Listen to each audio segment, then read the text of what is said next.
Ẹ káalẹ́ ní gbogbo ibikíbi tí ẹ ti ní àǹfààní láti mọ̀ gbọ́ wa. Ó kí wa káàbọ̀ sí orí ètò ọlọ́sọ̀ọ̀sẹ̀ wa ìwà ìṣirò.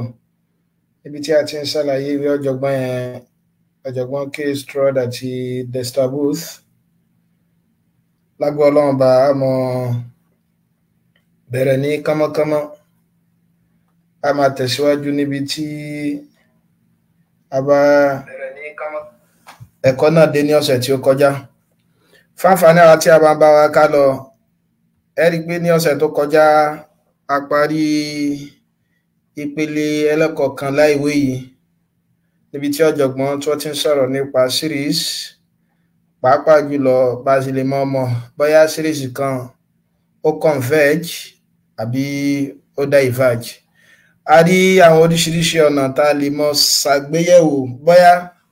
series kan converge àbó diverge. Tí a bá ti rántí gbogbo nǹkan, ẹ rí pé nínú àwọn ohun tó jẹ́ nǹkan gbòógì tá a ṣàlàyé nípa àwọn ìwúlò convergence òun náà ni pé kí ni o, bó ṣe wù kí ìròpọ̀ yẹn àbí àwọn sequence tá à ń ròpọ̀ yẹn bó ṣe wù kí wọ́n pọ̀ tó, tá a bá ti mọ̀ pé wọ́n converge, a já sí pé ó lè mọ̀ fún wa ní nọ́mbà o. So ti yé bá akáráṣe àti mọ̀ pé tó bá wá diverge kò ní mọ̀ fún wa ní finite number. So nínú àwọn tá a gbọ́dọ̀ dìmú lórí convergence náà ni pé tá a bá ti mọ̀ ìtumọ̀ convergence, a lè mọ̀ pé series àbí sequence tá à ń rò papọ̀ yẹn yóò mọ̀ fún wa ní èsì kan bó ṣe wù kí wọ́n pọ̀ tó. So ọ̀jọ̀gbọ́n fẹ́ bẹ̀rẹ̀ ẹ̀kọ́ ẹlẹ́ẹ̀kejìlá pẹ̀lú apá kejì nípa series náà ni. Tá a bá gbàgbé lẹ́ẹ̀kan sí ẹgbẹ́ tó wáyé pé n bá ní A, B, C, D, E. Tó wá jẹ́ pé ètò yìí nọ́mbà kan ni o tó tẹ̀ lófin, tàbí tí n bá tiẹ̀ fẹ́ lo bóyá bíi nọ́mbà 1, 3, 5, 7 bẹ́ẹ̀ ni. A ní irú ètò tí mo tò kalẹ̀ yìí tó tẹ̀ lófin tó jẹ́ pé máa ro 2 pọ̀ mọ́ táàmù alákọ̀ọ́kọ́ tí máa fi máa mọ táàmù tó tún kàn lẹ́yìn rẹ̀, tí n bá tún fẹ́ mọ táàmù tó kàn lẹ́yìn 3 pé máa ro 2 mọ́. A ní àwọn ètò yìí òun là ń pè ní sequence. Ṣùgbọ́n tá a bá ń bùkátà láti mọ ro àwọn ètò yìí papọ̀ 1 + 3 + 5 + 7 + 9 òun là ń pè ní series. A lè ní kíni o, a lè ní partial sum, a dẹ̀ lè ní infinite series. Infinite series ni pé tó wáyé pé à ń ro àwọn sequence yẹn pọ̀, ṣùgbọ́n a ṣe kíni o, àmọ́ ibi tá a rò wọ́n dé, wọn lá máa pè ní kíni o, wọn lá máa pè ní infinite series. Ọ̀jọ̀gbọ́n wọn á fẹ́ tẹ̀síwájú, wọ́n ní lẹ́yìn tá a bá parí ìpele ìwé yìí ó ti ń ṣe apá kejì series, a gbọ́dọ̀ mọ̀ bá a ṣe lè mọ̀ fa power series yọ fún sáìnì function kan. Kí la ń pè ní power series? So ti yé wa, a ti mọ̀ túmọ̀ series, gbẹ̀ngbà ọlá máa sọ pé series kan jẹ́ power series. So ti yé power series lérí nọ́mbà kan, tàbí tá a bá ti sọ pé power series òun náà ni series kan tó yẹ pa lè kọ lágbọ́n ní báyìí. Summation n is equal to 0 to infinity cn x minus a raised power n. So ti yé mi wá tó jẹ́ pé kí ni o, tó jẹ́ pé c mi bí báyìí constant ni o, nígbà mìíràn a máa ń pè ní coefficient. So ti nọ́mbà ni wọ́n, kódà a yìí náà nọ́mbà kan ni. So ti a padà rí tá a bá tẹ̀síwájú pé láti ara power series náà a lè fa tá à ń pè ní Taylor series yọ. Látara Taylor series bákan náà a lè fa series míì yọ tá à ń pè ní kíni o, Maclaurin series. Àǹfààní àwọn Taylor series tàbí Maclaurin series náà ni pé kíni o, a lè gbà kọ function kan lágbọ́n ní series. Pa àwọn function mi wà bí a ti bá ní function mi f of s is equal to sin s, bẹ́ẹ̀ ni function nílé yìí o, ẹ di pé kò sí lágbọ́n ní series. Ọ̀nà tá a gbà máa gbé irú àwọn function kí function yìí ságbọ́nrin series,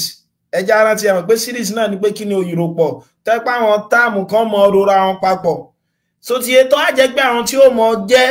táàmù táàrò papọ̀ yóò mọ jẹ́ derivative function tá a fi ṣiṣẹ́ yẹn, ó là ń pè ní kí ni Maclaurin series. So ti pé mechanism kan tá a fi lè mọ gbé wọn lọ sí agbọ́nrin power series ní tọ́ ipá àwọn táàmù àrò papọ̀ ní series yẹn yóò mọ jẹ́ derivative kí ni o, derivative function yẹn gẹ́gẹ́ bá ṣe mọ̀ rí. Ẹ má jẹ́ kí àkókò púpọ̀ jìnnà nípa àwọn bíbá yà máa gbọ́yé. Inú tọ́jọ̀gbọ́n tó fẹ́ ká gbọ́yé òun náà ni pé kí ni o, bá ṣe lè mọ lo tí a ń pè ní Maclaurin series kẹ́bùn sì ṣàlàyé lẹ́ẹ̀kan bá ṣe lè mọ lo Maclaurin series láti fi fa àwọn function ọlọ́kan ọ̀jọ̀kan yọ. Bá lè mọ lo Maclaurin series bákan náà láti fa binomial series yọ. Tá bá gbàgbé kí la ń pè ní binomial series tó ti yé a lè ní binomial series wọ́n yọ báyìí mọ́ tá bá ti gbọ́rọ̀ bí báyìí túmọ̀ sí nǹkan méjì tó ti yé bá so tá bá ní binomial binomial ni expression ní táàmù méjì so ti yé bá a ní monomial tá yẹ pé táàmù kan lè expression tá ní òun là ń pè ní monomial a dẹ̀ sì ní trinomial tá yẹ pé táàmù mẹ́ta ni so ti yé tá bá ní bí binomial series tí wọ́n bá fún wa ní series kan lágbó ẹrin binomial kẹ́bí àpèjúwe tí bá ní 1 plus x everything raised power infinity àbí kẹ́bí pé everything raised power n tí wọ́n n mi bá bẹ́ẹ̀ látòrí 1 àdérí infinity irú àwọn bíbá yìí là ń pè ní kíni o binomial series torí táàmù méjì la fẹ́ mọ̀ ṣe kíni la fẹ́ mọ̀ ro táàmù méjì ni ìtọ́jẹ́ expression wà tá ní bíbá yìí nínú ìparí ẹ̀kọ́ yìí náà gbọ́dọ̀ mọ̀ bá ṣe lè mọ̀ lo power series náà láti fa lẹ́yìn tá bá ti mọ̀ power series kan bí a ní sin mọ̀ in tí Maclaurin series sin s jẹ́ látara rẹ̀ mo lè wá in tí Maclaurin series cosine function náà mọ̀ jẹ́ tó mo ti mọ̀ pé derivative sin kí ni o cosine náà ni o àti báyìí a lè extend Maclaurin series náà dé Taylor series bá dẹ̀ ṣe lè mọ̀ lo L'Hospital's rule ẹ̀rígbà ti ṣàlàyé L'Hospital's rule ìgbà tá ń wá àwọn indeterminate limit nínú àwọn ẹ̀kọ́ tó kọjá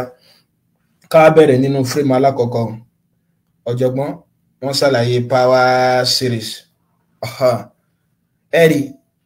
inú tí mo sọ nígbẹ̀rẹ̀ ẹ̀kọ́ yìí òun náà ni pé tá a bá ti rántí nǹkan kan nípa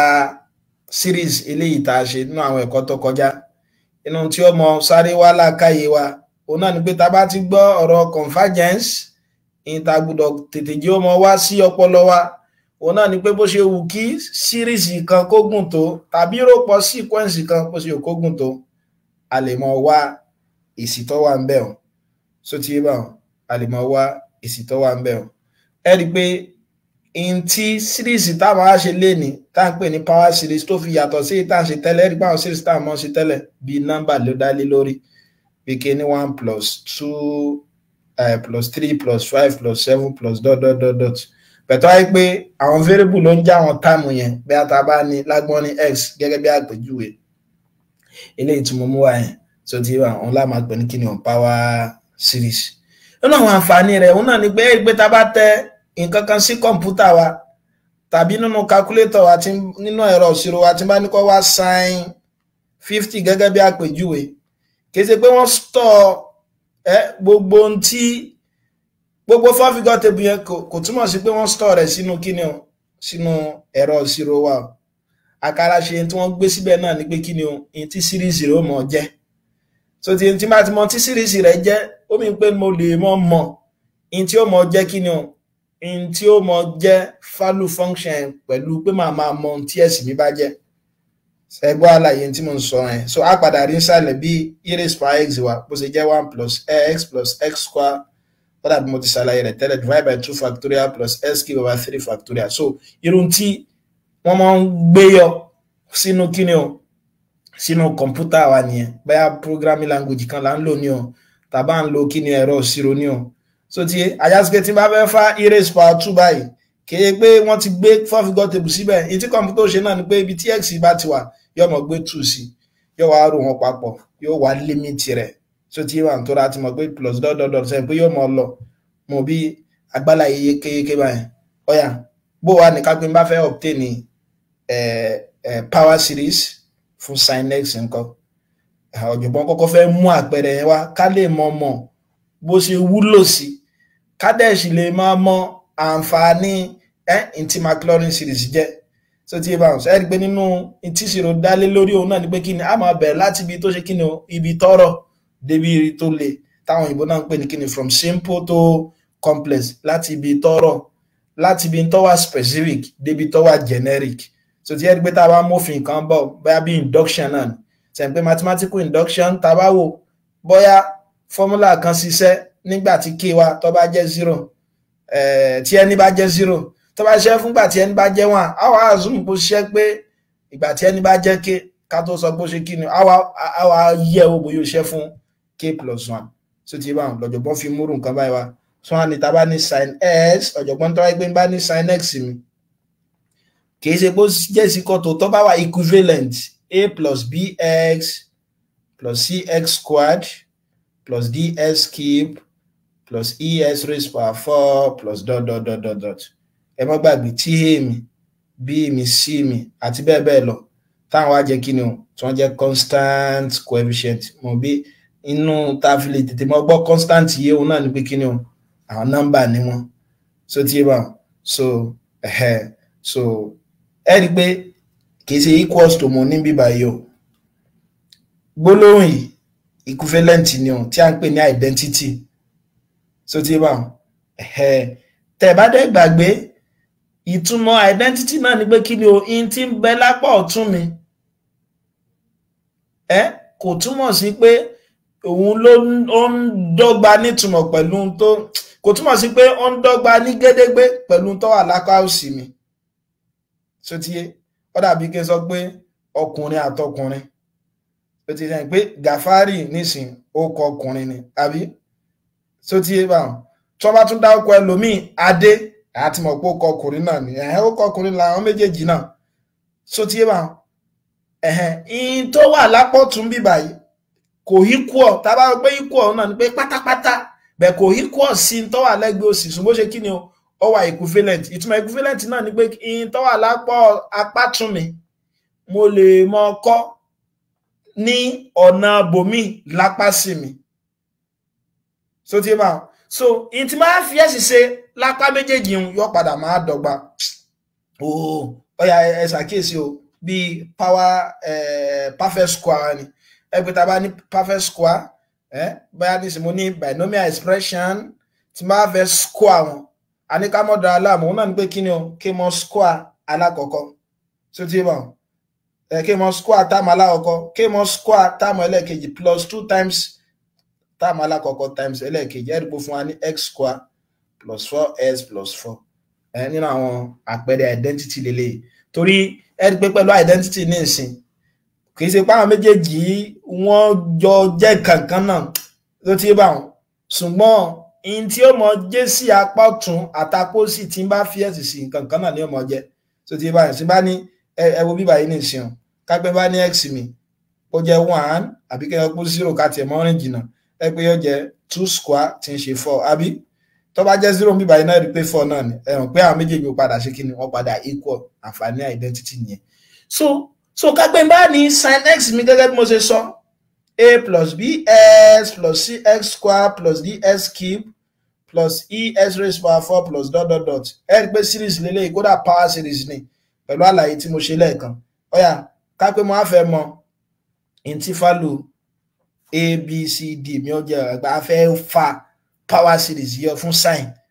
ẹ̀ ṣe pé mo lè bẹ̀rẹ̀ kí n sọ pé put a is equal to 0 ẹ̀ ṣe pé tí bá ti fi s mi ṣe 0 máa ní sin 0 àbí bẹ́ẹ̀ kọ́ ni is equal to a plus ẹ pé gbogbo àwọn ilé 0 plus 0 plus 0 plus 0 àti mọ̀ pé disaster ní 0 entity ẹ ti jóná kọ́mọ́ kó náà mọ́ tiwa ni so kódà kẹ́ ní 1 billion tẹ́ bá ti multiply pẹ̀lú 0 ish ẹ pé yọ dá 0 ajá sí pé èmi ń bí báyìí kí ni sin 0 sẹ́yìn pé 0 ni ó ń túmọ̀ sí pé kí ni o èmi ọjẹ́ kí ni o ọjẹ́ 0 so tí wọ́n sẹ́yìn pé tí bá gbé sínsìn mo lè ní sin x àbí is equal to bx plus cs square plus ds cube plus es raised power 4 so tí bẹ̀tẹ̀ wá ṣàkíyèsí ọ̀nà ọ̀la lérò pa lè lọ́mọ́ ẹ̀ṣẹ́ pé tí bá tún fi s mi ṣe 0 lẹ́lẹ́ẹ̀kejì gbogbo apá ọ̀tún yìí yóò lọ pátápátá ráúráú tí 0 is equal to 0 ní máa ní náà olóbí ọ̀kẹ́rẹ̀ ṣe pé ó mú pélé tí bá fi s mi ṣe 0 padà ní sílé ọjẹ́ 0 yóò jẹ́ 0 yóò jẹ́ 0 yóò jẹ́ 0 yóò jẹ́ 0 kò sí ìta ń wá mọ́ nìyẹn so tí bá so kò sí nǹkan mí ìta ń wá mọ́ nìyẹn ṣùgbọ́n kí la lè ṣe lẹ́yìn rẹ̀ láti fi tẹ̀síwájú òun náà ni pé bóò ni tí bá differentiate ẹgbẹ́ méjèèjì ńkọ́ ẹ mọ́ gbàgbé ṣe pé nínú àlàyé tí wọ́n kọ́ ṣe pé tá bá ní Maclaurin series ọ̀nà gbà máa kọ function ní kíni o power series tó jẹ́ pé àwọn tí ó mọ jẹ́ táàmù tá máa rò papọ̀ yẹn yóò mọ jẹ́ derivative function tá ń gbé lọ yẹn àgbọ́yé báwọn. So tá bá ní sin x mo á fẹ́ kọ power series mo ti mọ̀ pé series ìròpọ̀ àwọn táàmù kan ni o ṣùgbọ́n àwọn tí ó mọ jẹ́ táàmù tá ń rò papọ̀ yẹn yóò mọ jẹ́ derivative function tá a fẹ́ gbé lọ yẹn yóò yí wa ó yá ká pé mo differentiate both sides with respect to x. Ẹ má gbàgbé derivative wa kí ni derivative sin x máa standard derivative wa ni o ṣe pé cos x ni derivative of bs yóò jẹ́ b àbí ilé yóò jẹ́ 2cx plus 3dx squared plus 4es raised by 3 plus ... mo bí agbọ́ àlàyé yékéyéké báyẹn ajá sí pé níbi báyìí tí bá tún sọ pé kí s mi kọ́ jẹ́ 0 bẹ́ẹ̀ ni mo lè tẹ̀síwájú ilé ọmọ jẹ́ cos 0 is equal to b plus 0 plus 0 plus 0 a mọ̀ pé disaster ló do gbogbo àwọn yẹn wọ́n jẹ́ 0 jàre kó kálukú sí mi ajá sí pé cos 0 jẹ́ 1 àbí ó mi pé b mi náà ṣe kí ni b mi náà jẹ́ 1 so ti ṣe pé tí bá tún tẹ̀síwájú mo ti mọ̀ pé eléyìí jẹ́ 1 àbí ajá sí wípé ní ìsìn báyìí o mo lè mọ ní ṣe pé bí ti jẹ́ 1 ní ìsìn so eléyìí lè jẹ́ kí ni o cos x àbí 1 plus 2cx àbí plus 3dx squared plus 4es raised by 3 ṣàgbọ́ àlàyé yẹn yékéyéké báyìí ṣàgbálà yẹn kéèké báyìí ó yá tí bá tún differentiate eléyìí lẹ́ẹ̀kan sí nǹkan ṣe pé derivative eléyìí ká tún differentiate ẹ̀ ká tún gbé 0 ṣe pé lè ọmọ jẹ́ minus sin x derivative constant eléyìí yóò jẹ́ 0 eléyìí kù 2c plus what plus 6dx plus 12 3 times 4 12es raised by 2 plus ... ẹja fi plus dot pé series ni kò tí lópin ẹgbẹ́ tí bá tún fi ṣe ilé ọjẹ́ 0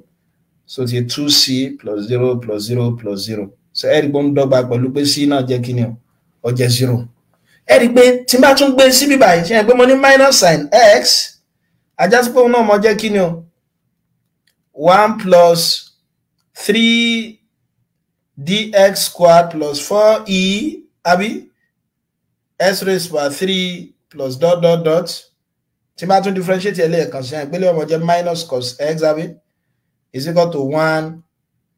derivative fún 1 ṣe ìpá differentiate ẹ̀ derivative fún sin x ló fún wa ní cos x ilé yóò jẹ́ 0 ilé yóò dá 6dx àbí then plus 12e s raised by 3 plus ... ṣe ìpé tí bá gbé x mi lẹ́yìn derivative yẹn kó jẹ́ 0 ilé ọmọ jẹ́ minus 1 àbí is equal to what so kí ni ilé ọmọ jẹ́ bí báyìí ẹ pé gbogbo àwọn ilé náà yóò mọ̀ dá kí ni yóò mọ̀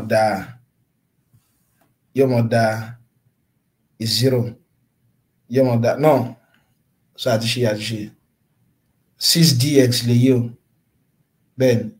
6dx lè yé eléyìí ò tí lọ ṣe pé 2c ìgbà tí mo ṣe mí báyìí mo ní 2c is equal to 6dx ni ẹ má bínú 6dx àbí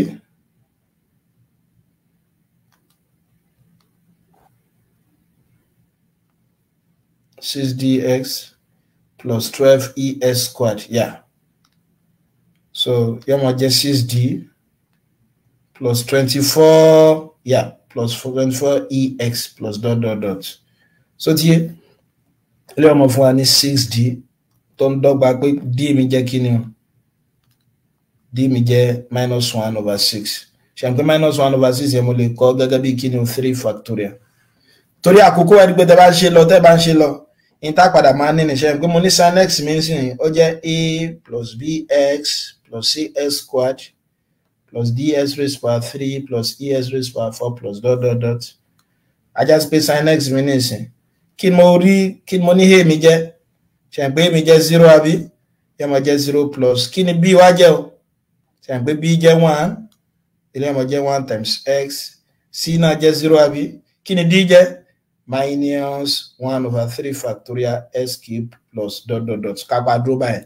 ajá sí pé àti mọ fọ́ọ̀mù tí kíní ọmọ jẹ́ yóò jẹ́ x àbí torí lè ti dà 0 minus s cube divided by 3 factorial ẹgbẹ́ tẹ bá ń ṣàkíyèsí rẹ̀ kíní jẹ́ yàtọ̀ sí ẹgbẹ́ tí bá tún differentiate eléyìí sí ẹgbẹ́ tí bá differentiate eléyìí sí eléyìí náà jẹ́ derivative fún eléyìí yóò jẹ́ 24e ṣe ẹgbẹ́ e yẹn ń gbọ́ ẹgbẹ́ 24 ni ṣẹ́gbọ́ àlàyé tí mo ṣe ṣe ẹgbẹ́ eléyìí tóun bá jẹ́ 0 padà ṣe ẹgbẹ́ lẹ́yìn eléyìí 12ex squared ni lélẹ́yìí fún wa àbí ìta nílé ìta bá differentiate ẹlẹ́ẹ̀kan sí ó fún wa ní 24ex so tí etí bá tún ní ẹmọ̀ pé mo lè ní táàmù míì lẹ́yìn eléyìí ni ó mọ̀ gbé wa in tí mo ń gbìyànjú láti sọ ni pé a ti mọ̀ pé series ó mọ́ ń tẹ̀lé àwọn òfin kan ni ẹ pé irú tí màá máa nílé plus 5 factorial plus dot dot dot ká pé bá ṣe síwájú sí power series kí ni o power series sin x lélẹ́yìí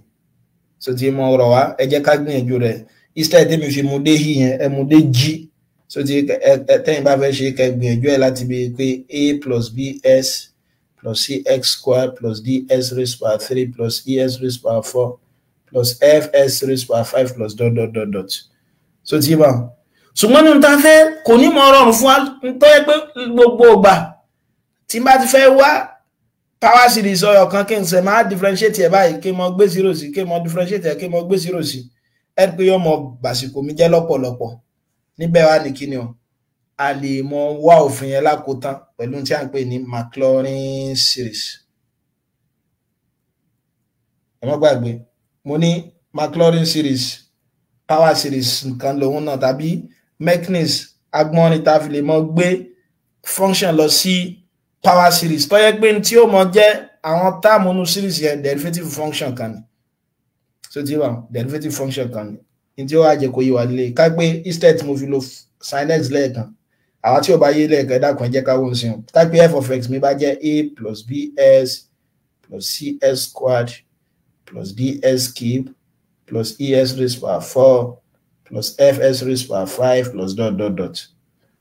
so tí wà ọ̀yà ẹ jẹ́ kọ́kọ́ fi s mi sí 0 sẹ́yìn pé tí bá fi s sí 0 máa ní f of 0 àbí is equal to kínú a plus 0 plus 0 plus 0 plus 0 plus 0 so tí ajá sí pé mo ti mọ̀ tí f of 0 mi jẹ́ ń bíbá yìí o f of 0 mi ó jẹ́ a mo bẹ́ ẹ ti gbọ́ àlàyé tí mo ń sọ báyìí so f of 0 mi ó jẹ́ a ọ̀yà tí n bá differentiate eléyìí lẹ́ẹ̀kan sí ẹ wò ká pé n bá differentiate function yìí f prime of x ṣe pé f prime of x kí ni ó mọ̀ fún mi kí ni derivative fún a constant 0 eléyìí ọmọ dá kí ni o b plus 2cx àbí plus 3vs squared plus 4es raised by 3 plus 5f raised by 4 plus dot dot dot dot ọ̀yà tí bá tún wá f prime of 0 nǹkan òun náà ni pé nínú tí mo differentiate yìí ibi tí bá 3s kí n gbé 0 sí ajá sí pé ọmọ jẹ́ b plus 0 gbélé ọ̀dà 0 ti kó bá gbogbo wọn plus 0 plus 0 plus 0 so tí yé bá plus dot dot dot dot kí ni máa ní bá ajá sí pé f prime of 0 mi ó jẹ́ kí ni ó jẹ́ b kódà tí bá tún differentiate ẹ̀ lẹ́ẹ̀kejì tí a pè ní second order derivative ṣe àpé second order derivative náà ni pé kí ni o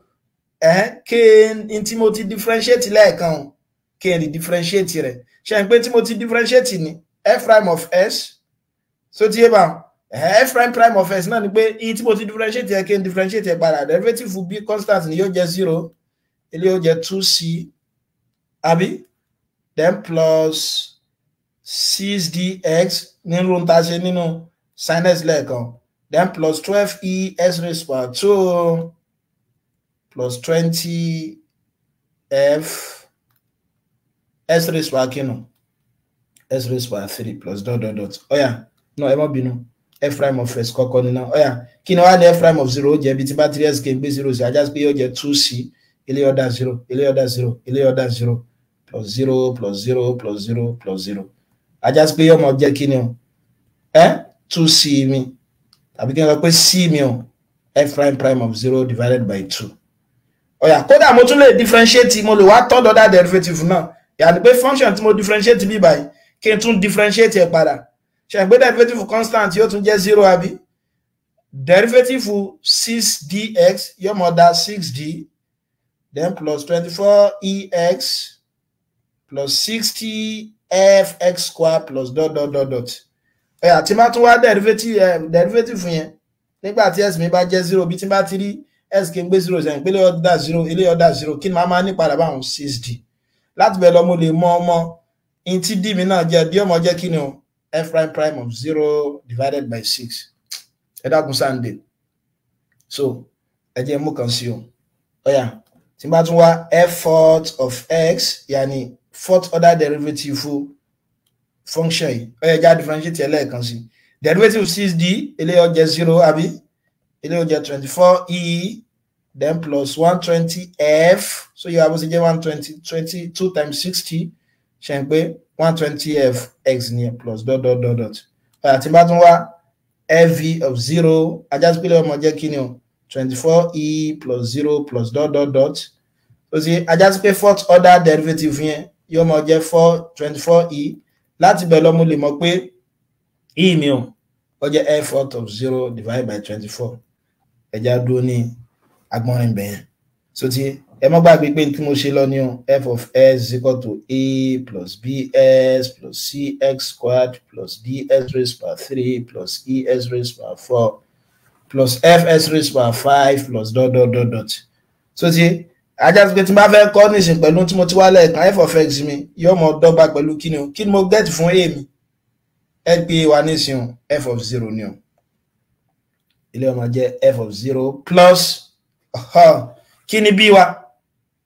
kí la get fún b o f prime of 0 ajá sí pé ọmọ jẹ́ s times f prime of 0 so tí yẹ wà then plus kí la get fún c wa o f prime prime of 0 divided by 2 f prime prime of 0 divided by 2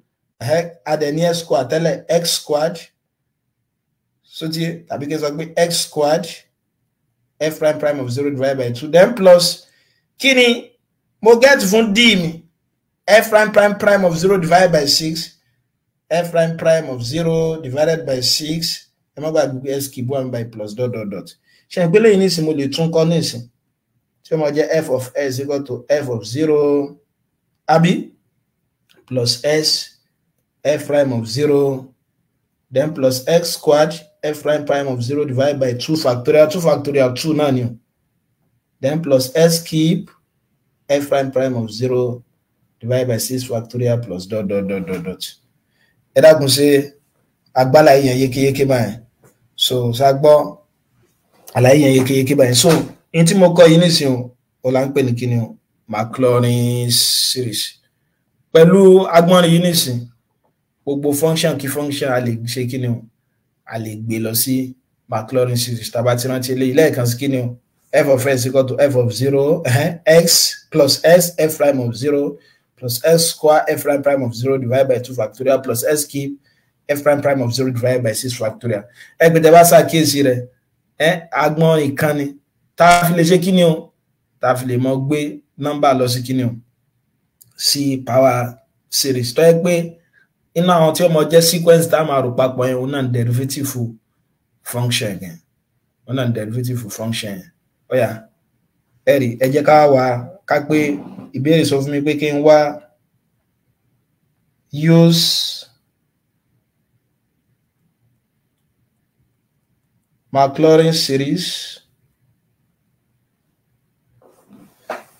use Maclaurin series wọ́n ní ká wúlò Maclaurin series láti wá series fún kíni o hyperbolic sign sin s ẹ má gbàgbé hyperbolic sign ẹ bùkátà láti dá yín láàmú ìtẹ́ ẹ̀kọ́kọ́ náà ni pé formula wa kí ni formula wa f of s kí dẹ̀ ni f of s f of 0 plus s f prime of 0 àbí plus x squared f prime prime of 0 divided by 2 factorial plus s cube f prime prime of 0 divided by 3 factorial plus dot dot dot dot dot so lábẹ́ ló mi pé f of x mi nísìn hyperbolic sine ni o lẹ́yìn rẹ̀ màá wá ṣe kí ni màá wá in tí f of 0 mi ọmọ jẹ́ sẹ́yìn pé f of 0 yóò mọ jẹ́ sin 0 kí dẹ̀ ni sin 0 0 ni o so tí lẹ́yìn rẹ̀ màá wá f prime of x derivative hyperbolic sine hyperbolic cos ni sin s derivative sin s cos s náà so tí báwọn ajá sí pé f prime of 0 yóò mọ jẹ́ cos 0 kí dẹ̀ ni cos 0 yóò jẹ́ 1 so tí báwọn mọ̀ bí agbálá ìbò ṣe jẹ́ 1 so ó dàbí tí n bá gbàgbé cos s e raised power x àbí plus e raised power minus s divided by 2 àbí bẹ́ẹ̀ náà ni so bẹ́ẹ̀ ṣé mo gbà hyperbolic cos sine in e raised power x bẹ́ẹ̀ náà ni so tí ṣe pé tẹ́ bá differentiate ẹ̀ nísìn láì tí ẹ̀ dára yín láàmú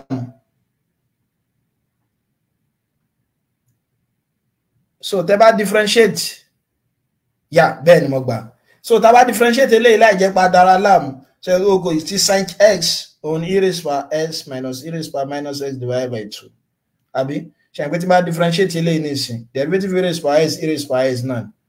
so the derivative e raised power s minus e raised power s yóò mọ̀ sọ yìí dá plus divided by 2 so tí ma ẹ pé kí ló fún yín padà cos ẹ pé fún wa ní cos padà so tí so bá ṣe get ẹ náà nìyẹn ó yá so màá tún wá f prime of x tí máa differentiate ẹ lẹ́ẹ̀kan sí derivative cos s ṣe pé sin x náà bí yóò mọ̀ dá kí ni o f prime of 0 sin 0 tí ń jẹ́ 0 padà mo tún lè wá third order derivative náà derivative sin s àti mọ̀ pé cos s náà ní àbí tẹ́ bá wá in tí derivative yẹn jẹ́ ńgbà tí s bá jẹ́ 0 yóò mọ̀ jẹ́ cos 0 tó ń jẹ́ kí ni o tó ń jẹ́ wọn padà ẹjá wá kan sí because bó láti máa mọ̀ bí táti mọ̀ dúró a máa dúró tá bá ti ṣe kí ni o tá bá ti ní bóyá bí numerical value mẹ́ta bí constant mẹ́ta ó rọrùn fún wa láti dúró ń bẹ̀ báwọn so àṣẹ ní méjì ní ẹyẹ ẹjá tún ṣe sí tí bá tún differentiate ẹ lẹ́lẹ́kẹ̀rẹ̀ derivative eléyìí sin x àbí kí ni derivative yóò jẹ́ nígbà tí eléyìí bá jẹ́ 0 sin 0 which is equal to 0 àbí mo tún lè differentiate eléyìí lẹ́ẹ̀kan sí o derivative eléyìí cos x àbí f 0 cos 0 which is equal to what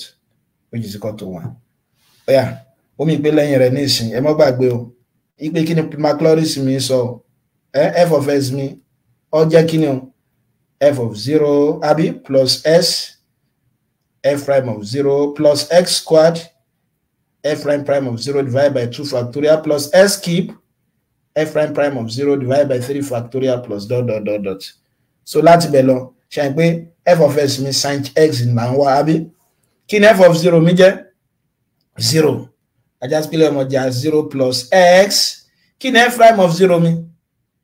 1 àbí times 1 plus x square kí ni f prime of 0 mi 0 plus over 2 factorial àbí then plus s raised by 3 times kí ni f prime of 0 1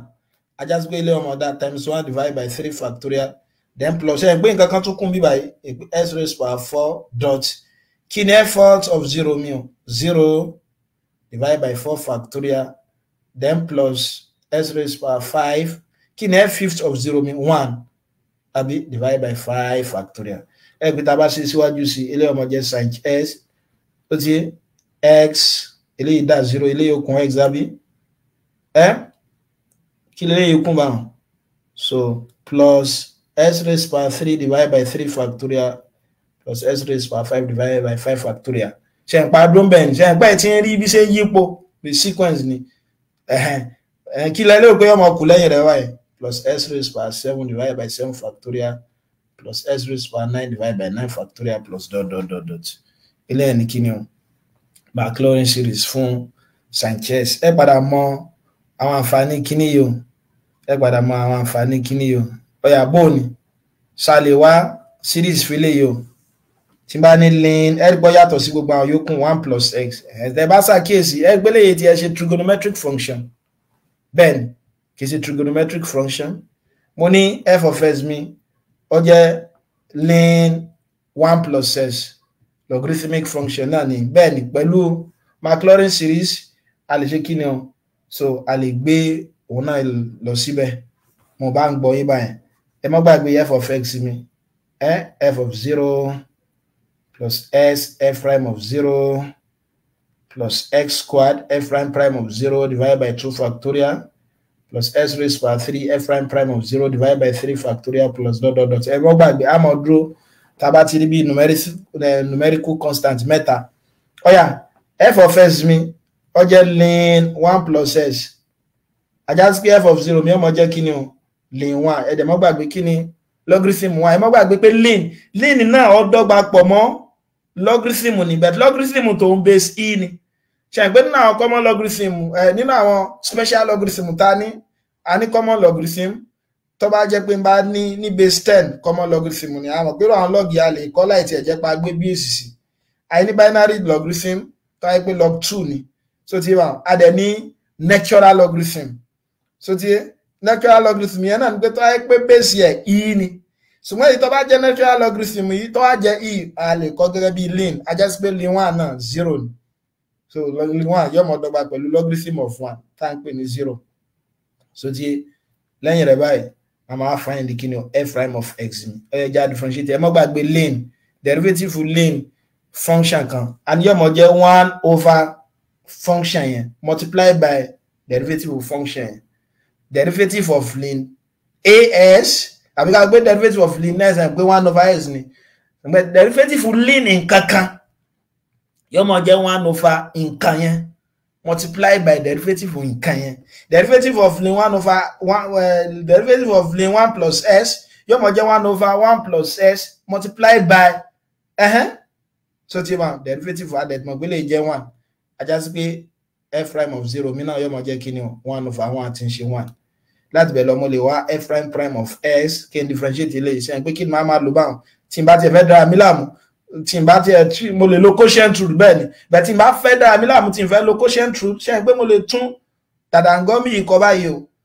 yóò mọ̀ dá kí ni o 1 plus s raised by minus 1 ọ̀họ́ so derivative yóò mọ̀ jẹ́ kí ni minus 1 1 plus s raised by minus 2 àbí ajá sí pé f prime of 0 mi yóò mọ̀ dá kí ni o minus 1 àbí ibi tí n bá ti rí s kí n gbé 0 sí yóò mọ̀ jẹ́ 1 raised by minus 2 so ti ma 1 raised by any number 1 náà ni ó mọ̀ fún wa so ti ma so ajá sí pé yóò mọ̀ jẹ́ kí ni minus 1 so ti ma yóò mọ̀ jẹ́ minus 1 ó yá kódà mo tún lè wá third order derivative fún rẹ̀ ṣe pé third order derivative ilé ọmọ dá 2 àbí 1 plus x minus 3 àbí tí bá tún wá ìgbà tí third order yẹn náà jẹ́ 0 ilé ọmọ jẹ́ kí ni 2 ṣe pé lè 1 náà ni ọmọ jẹ́ tẹ́ bá fi ẹ̀sì yín ṣe 0 bí báyìí yóò jẹ́ 1 raised by minus 3 1 náà ni so ti kódà tó bá tún wù mí mo tún lè tẹ̀síwájú sí ilé ọmọ jẹ́ kí ni derivative ilé ọmọ jẹ́ minus 6 1 plus s raised by minus 4 so ti à ń lo function of function bẹ́ẹ̀ ni o torí pé tá bá differentiate tinú yìí 1 náà ni ọmọ fún wa la fi bùkátà so f out of 0 yóò mọ̀ jẹ́ kí ni o minus 6 kódà a lè dúró bíbá ìtọ́ra ti ní numerical value bí mẹ́ta kódà ojú mẹ́ta lọ ó yá ẹ wá kọ Maclaurin series wa f of f is equal to f of 0 plus s f prime of 0 plus x square f prime of 0 divided by 2 factorial plus s raised by 3 f prime of 0 divided by 3 factorial plus dot dot dot ká má gbàgbé o kí là ń wá o kí ní f of s wá mí bá ln 1 plus x ln 1 plus s kí dẹ̀ ní f of 0 mi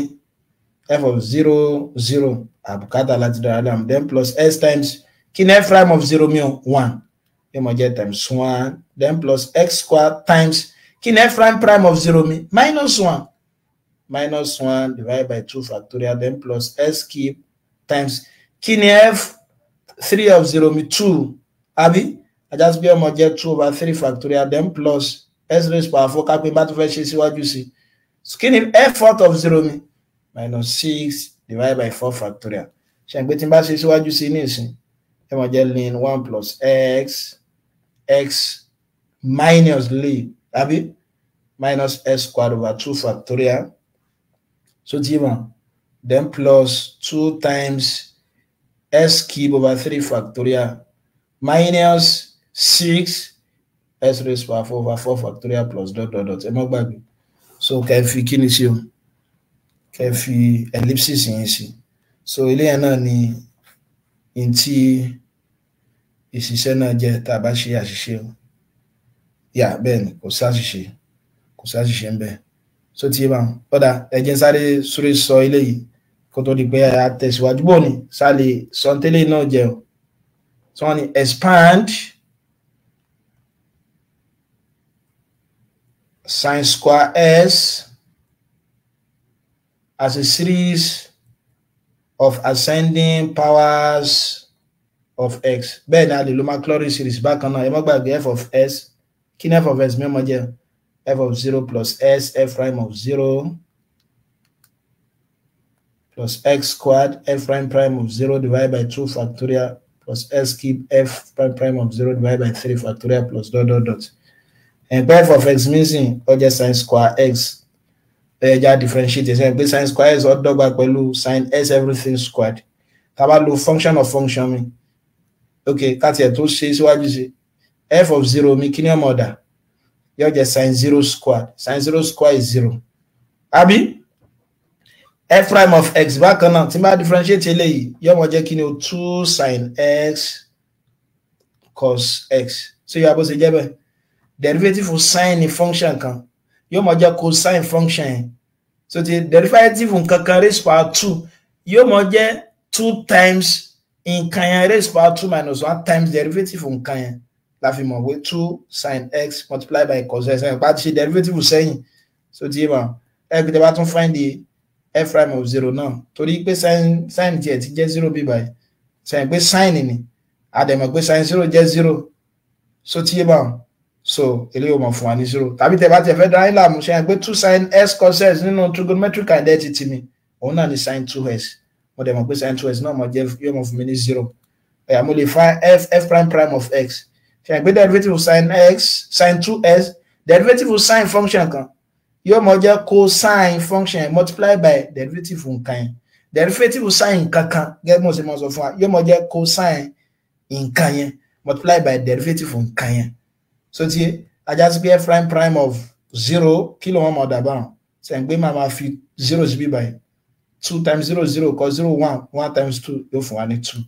kódà mo tún lè tẹ̀síwájú sí o f prime of x so tí wọ́n ẹ̀ gbé lọ́mọ jẹ́ 2 minus derivative of cos nǹkan kan yóò mọ̀ fún yín minus sin nǹkan yẹn multiplied by derivative nǹkan yẹn tí ń ṣe 2 so tí ma ó fi fún wa ní minus 4 sin 2x àbí so f prime of 0 kí ni tá bá gbé 0 sí bí báyìí sin 0 jẹ́ 0 0 times 4 0 lòun náà kódà mo tún lè tẹ̀síwájú sí f out of x ilé ọmọdé kí ni minus 8 cos 2x f out of 0 yóò mọ̀ dá kí ni o wọ́n mọ̀ dá minus 8 ẹjá sí kan sí tọ́ra lè dún bẹ́ f fifth of x yóò mọ̀ jẹ́ kí ni o 16 àbí bẹ́ẹ̀ ni ṣe pé derivative of course minus sin so the minus times minus jẹ́ plus 32 tí ó jáde mi by sin 2x f fifth of 0 òun náà mọ̀ jẹ́ 0 f sixth of x náà yóò mọ̀ jẹ́ kí ni o 32 cos 2x yóò mọ̀ sọ f sixth of 0 dá kí ni o 32 kódà lè dún bẹ́ẹ̀ báyìí so tí ẹ mọ́ gbàgbé f of x mi jẹ́ f of 0 plus s f prime of 0 plus s square f prime of 0 divided by 2 factorial plus s raised by 3 f prime of 0 divided by 3 factorial plus dot dot dot so tí ọ̀yà ajá sí pé sin square x àbí ọ̀dà bọ́n náà là ń wá bẹ́ẹ̀ ni ajá sí pé sin square x mi kí ni f of 0 mi 0 ni o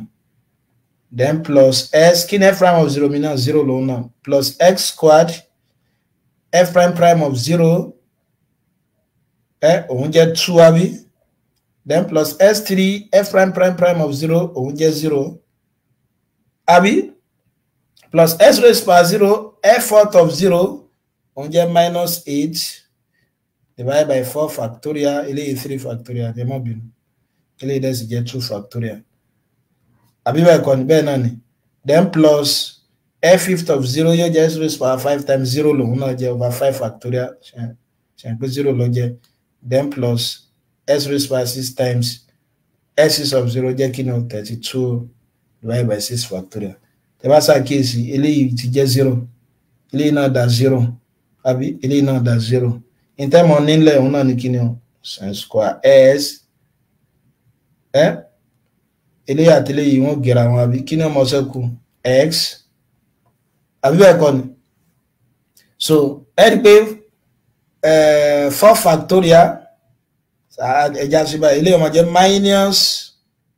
8 over 12 s raised by 4 7 pé 4 factorial ṣé 12 ni àbí 24 ni then plus s raised by 6 ẹ̀jẹ̀ ń gbé 32 yẹn wá bí báyìí ṣe ń pé 6 factorial 6 times 5 times 4 factorial tàbí kí n sọ pé 6 times 5 times 4 times 3 times 2 times 1 ṣe ń pé tí n bá ṣe síwájú sí yóò mọ̀ jẹ́ kí ni s minus 8 here 1 8 here 3